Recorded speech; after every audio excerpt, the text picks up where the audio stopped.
Assam rifles के commando के piloting और एस्कॉर्ट एक एम्बुलेंस जा रही थी, जिसमें घायल युवक की मां और उनकी एक परिचित सवार थे।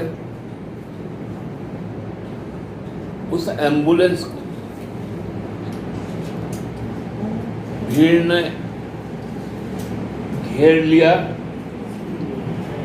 एसपी और आर्म्ड कमांडो वहां से भाग खड़े हुए और घायल अवस्था और उसकी मां और उस महिला जिंदा जला दिया। ये अत्यंत हृदय विदारक एक घटना है। वो भी घटना तब घटी जब हमारे देश के गृहमंत्री 1.5 महीने मणिपुर में जलने में आग लगा रहा और अंत में 29 मई को वो मणिपुर गए और 31 तारीख को लौटते वक्त उन्होंने कहा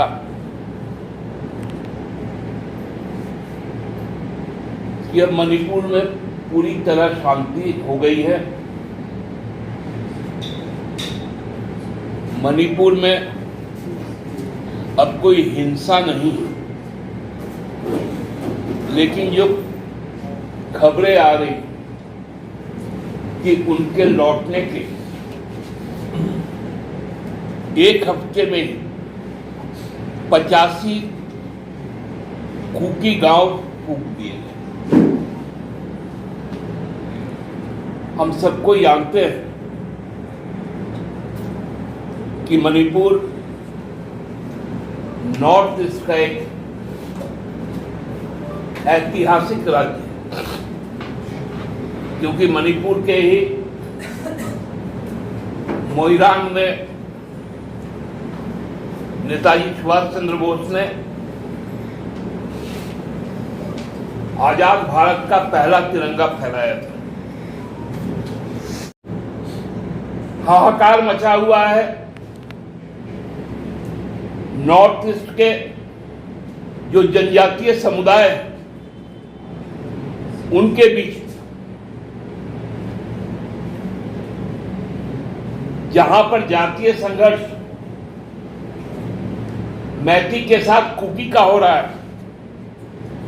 जानबूझकर गृह मंत्रालय ने वहां का जो आसाम राइफल को सुरक्षा व्यवस्था के लिए तैनात किया गया,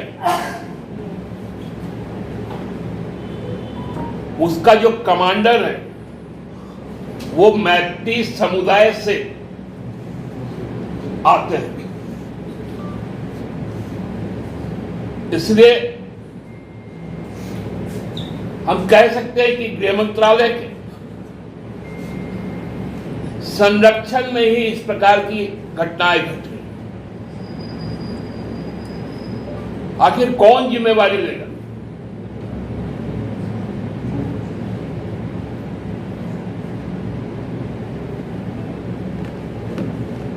प्रधानमंत्री जी के बारे में विदेशों को लेकर भारतीय जनता पार्टी के लोग इतनी बात करते हैं, तो विदेशों में हमारी छवि कैसी बन रही होगी?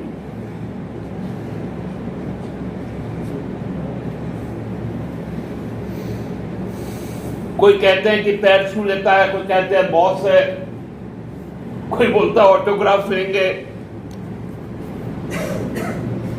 तो दिल्ली में क्या हो रहा है,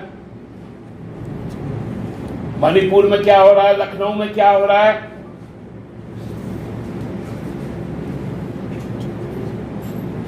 ये स्थिति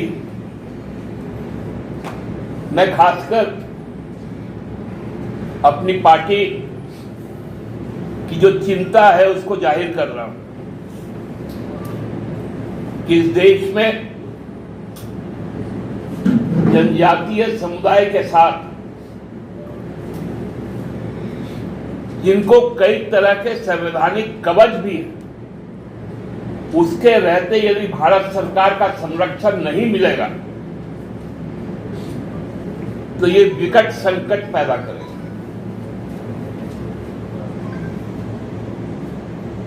भारत सरकार को,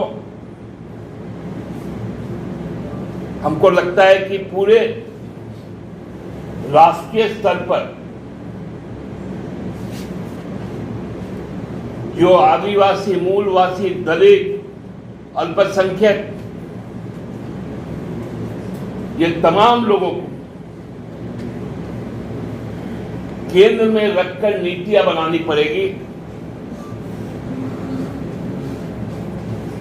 और उनको, जो बहुसंख्यक लोग हैं,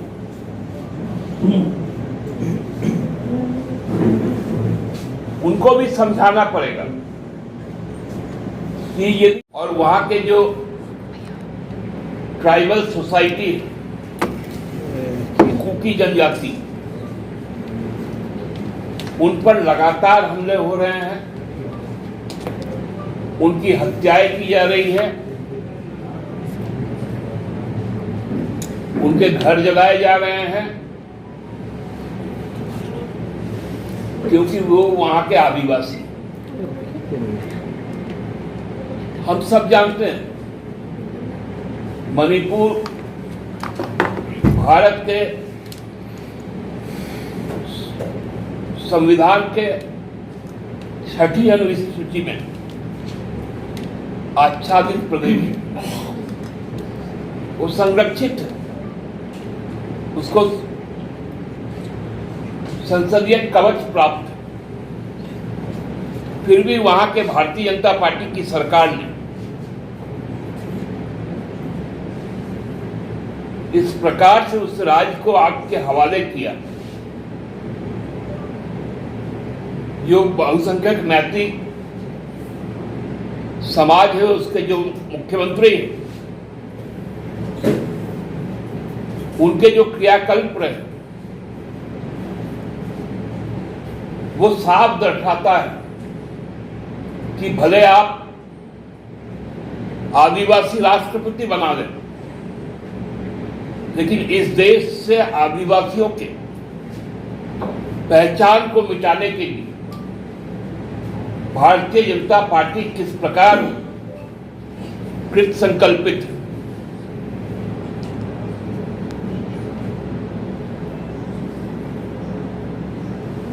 जो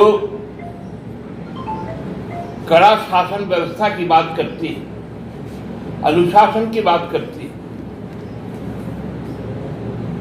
उसके राज्य में कानून व्यवस्था की स्थितियां क्या है,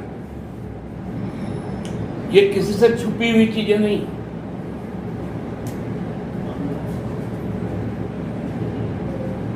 कल एक और घटना घटी थी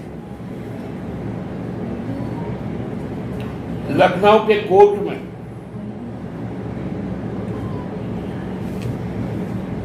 एक सजायाफ्ता अभियुक्त जो दूसरे केस के पेशी के लिए गया, पुलिस अभिरक्षा ने उसकी हत्या कर दी। कुछ दिन पूर्व प्रयागराज में भी इसी तरह की घटना घटी थी। अनायास हमको याद आ गया कि पिछले रघुवर सरकार के समय में हजारीबाग और जमशेदपुर में कोर्ट में इसी तरह की घटना घटी थी। फिर याद आया मध्य प्रदेश के जबलपुर में इसी तरह की जब कोर्ट के अंदर में हत्या की गई। दिल्ली के रोहिणी कोर्ट में हत्या हुई। मतलब भारतीय जनता पार्टी का जहां जहां शासन है, वहां वहां हत्या एक संरक्षित काम के तौर पे उभर के सामने आया। मेरी बात को पकड़ ही नहीं। जो जनजातीय समाज है यही तो भारतीय जनता पार्टी का एक डेंटिंग पेंटिंग होता है कि कोई पाकिस्तानी हो जाता है, कोई बांग्लादेशी हो जाता है, कोई बर्मीज हो जाता है, क्योंकि वहां का जनजाति है। वो कहां से बांग्लादेशी? तब तो उस हिसाब से देखिएगा तो भारतवर्ष का जो नक्शा आप देखे होंगे वो तो हिंद कुश तक का था। तो यहां कोई अफगानी भी हो जाएगा तो फिर जनजाति है कैसे हो? ये चीजें घोलमेल करके भाजपा बचना चाहती है, लेकिन वो बच नहीं सकती। दादा, आपकी सरकार की ओर से मणिपुर के मुख्यमंत्री को अविलंब अपदस्थ करने का मांग करता हूं और तत्काल वहां पर राष्ट्रपति शासन लागू कर कानून व्यवस्था को रिस्टोर करने का मांग करता हूं। धन्यवाद।